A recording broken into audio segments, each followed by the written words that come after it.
In Part 1, we described the landmark deal negotiated by the campesinos of the Lower Aguán, despite the ongoing militarization of their communities. Land conflicts in the Aguán region are not new. Regular occupations by landless peasants in Aguán and elsewhere in Honduras during the 1970s forced the military dictatorship to enact land reform that granted 5 hectares to each family, under the condition that they grow crops for export, such as sugar, fruit, and palm, and sell their products to predetermined buyers. The land reform laws of Honduras were radically changed in the 1990s so that land that had been held by campesino groups could be sold off individually. And this led to a period in which many people who were forced into poverty by the poor market for the goods they were being asked to grow did exchange some land for money or abandon the land. The campesinos accused much of their leadership in the early 1990s of corruption in selling their collective land to the business moguls. Yo me arrepiento una y mil veces lo que algunos malos hondureños fueron a pensar en vender la tierra. Lastimosamente, las mujeres no éramos tomadas ni en cuenta, porque cuando se dio eso, se los negaba hasta el simple acceso que el compañero nos dijera a qué hora se iba a dar la venta. They were told that they would experience the wealth of the developed world as employees of big agribusiness. But 18 years later, the situation in rural Honduras is quite dire. According to a 2006 study by the United Nations Development Program, 75% of rural Hondurans don't earn the $1.25 per day required to meet their basic nutritional needs. Meanwhile, the share of total income earned by the bottom 50% of rural Hondurans, 13.4%, is roughly equal to the income share of the top 1% of rural Hondurans, 12.8%. This is just income. Statistics on accumulated wealth are unavailable. En mis tiempos que teníamos nuestra tierra, teníamos mejores condiciones de vida. Lamento la situación de que algunas madres se encuentran en sus casas. ¿Por qué es la dura situación de nuestros hijos que emigran para otros países a buscar nueva vida, dispuestos hasta morirse, que los miren como perros, porque no es fácil la vida que viven nuestros hijos en otros países? But they want more than just a return to the arrangements of the past. They want autonomy to grow what they want and sell it to whoever they want. Nosotros lo que queremos es cultivar otro tipo, no solo palmas. Queremos sembrar frijoles, maíz, arroz. Si él los compra a buen precio, pues la vendemos. Y si hay otra empresa que los compra a mejor precio, la vendemos mejor a la otra. After 10 years of fighting to get the land back, the most recent occupation has won the campesinos a deal promising them roughly half the land that they won in the 1970s, but this time without conditions on what they grow and who they sell it to. Catholic priest and radio director Father Ismael Melo Moreno stresses the importance of land ownership in Honduras today.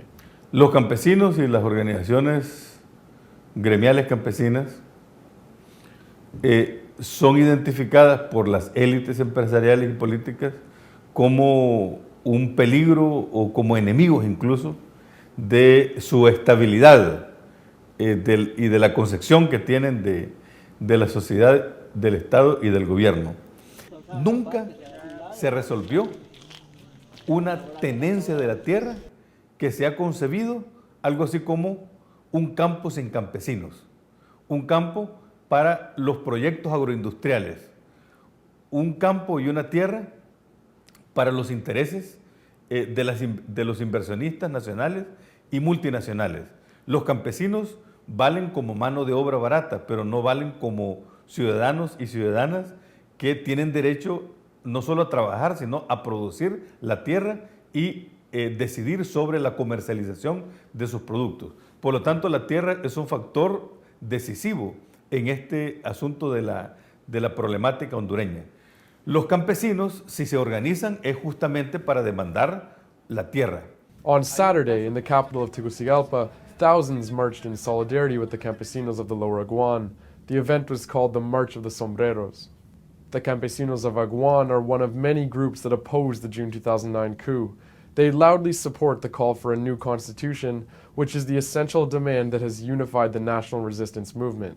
For this reason, others around the country have been closely watching events in Aguán. Watching Lobo Sosa deal with the peasants of the Bajo Aguán is our first indication of how he's going to deal with dissidents in Honduran society. On the one hand, they negotiate with you, but there'll be an army presence, so you're reminded that you're negotiating not in a free, open atmosphere, but with the threat of violence. After signing the deal with the campesinos, the Lobo government signed another deal with the United States government for an increase in security aid to Honduras. Soon after, the Lobo administration announced that the military, who have never left the streets completely since carrying out the coup last June, would be mobilized indefinitely to support regular police activities. Laws on the books are supposed to be enforced in the civilian sphere by the police.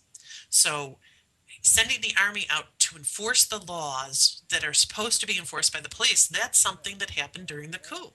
And there's a question whether due process and protections of rights will actually be followed there. The government claims that the military will only be used for common and organized crime operations.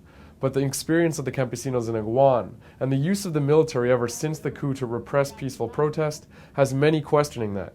And saying that that violence will only be unleashed against people who are arms traffickers or drug traffickers in Honduras is no particular reassurance, because the accusation of drug trafficking is regularly used as a means to discredit your opposition. The Minister of Security, Oscar Alvarez, admitted to the newspaper El Tiempo that their operations in the Aguán region hadn't produced any results in terms of drug or weapons interdiction. Meanwhile, the campesinos claim that 6 of their members were illegally detained at military checkpoints last week. Están los militares bajando a las personas de los autobuses y le piden documentos en la mano, y ellos andan una lista donde les revisan los nombres, y si no están los nombres no lo arrestan, pero si aparece un nombre lo arrestan. It has repercussions for the entire set of organizations that form part of the resistance front that have been calling for public marches, for public mobilization. And these kinds of movements, especially the mobilizations that are calling for people to come from all over Honduras to central places, imagine the effect on those of the military being set loose on the streets to stop any car, any truck they want, and search anybody for arms, drugs, or other material considered to be contraband. It's a chilling effect on free circulation. It's a chilling effect on public protest. Also last week, Honduras and its military were singled out for criticisms in the Inter-American Human Rights Commission's annual report. President Lobo has rejected the report's findings. Que dicen que hay paz, aquí en Honduras no hay paz, y yo creo que mientras no haya tierra nunca va a haber paz. Hasta aquí mi participación.